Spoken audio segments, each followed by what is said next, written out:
Ils sont comme nous. Ils ont moins de 18 ans, comme la plupart des personnes ici présentes. Ils sont comme nous. Ils ont une famille. Ils ont des parents, des frères, des sœurs, des amis. Malheureusement, un élément nous sépare. Ils ne vivent pas en Europe. Ils ne vivent pas en Amérique du Nord. Ils vivent en Afrique, en Asie, en Amérique du Sud. Et pour cette seule raison, ils vivront sous les coups de feu et les bombardements.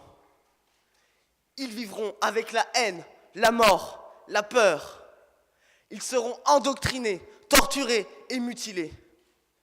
Ils vivront des atrocités que nous, enfants occidentaux, ne pouvons même pas imaginer.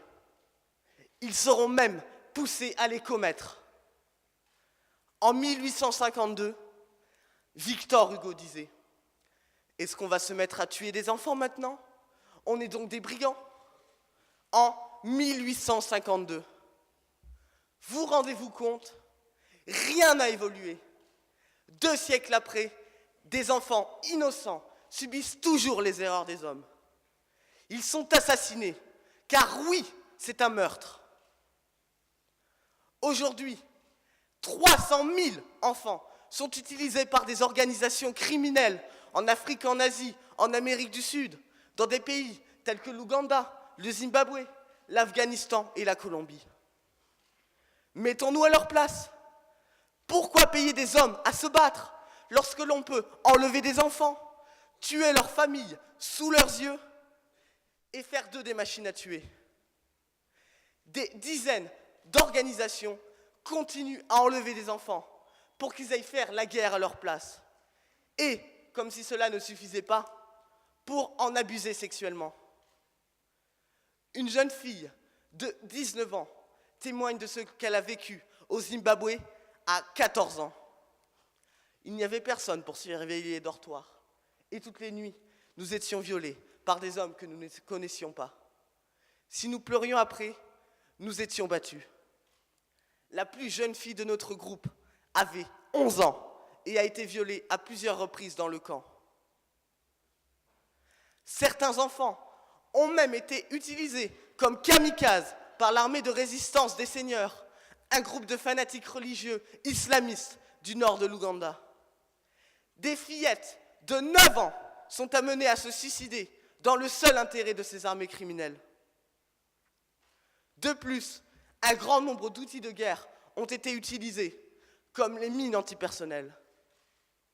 Ces mines coûtent 3 € l'unité, le prix d'un paquet de bonbons. Est-ce aussi le prix de la vie d'un enfant? André Malraux disait « La vie n'a pas de prix, mais rien ne vaut une vie. » Alors pourquoi ces mines démembrent-elles plusieurs milliers d'enfants par an? Pourquoi encore 56 pays utilisent-ils cette arme inhumaine?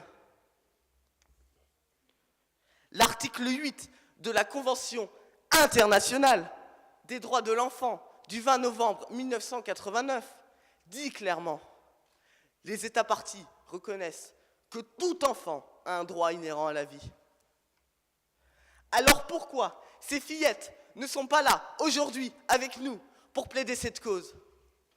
Pourquoi les enfants qui ont marché sur une mine ne sont pas là non plus? Pourquoi encore aujourd'hui aucun geste conséquent n'a été déployé? Seuls quelques traités ont été signés, comme la Charte africaine des droits et du bien-être de l'enfant du 11 juillet 1990. Mais ces actions sont largement insuffisantes. Vous me direz que ces catastrophes ne sont pas vécues que par des enfants, que des adultes vivent aussi ces horreurs. Vous avez raison. Mais ces enfants ne sont qu'au début de leur vie. Comment un enfant peut-il construire son avenir après avoir été forcé à combattre, après avoir vu sa famille mourir devant lui, après avoir marché sur une mine? C'est pour cela qu'il faut réclamer aux organismes mondiaux, notamment l'ONU, d'effectuer une lutte plus efficace contre ces conflits armés qui nuisent grandement au développement de ces enfants.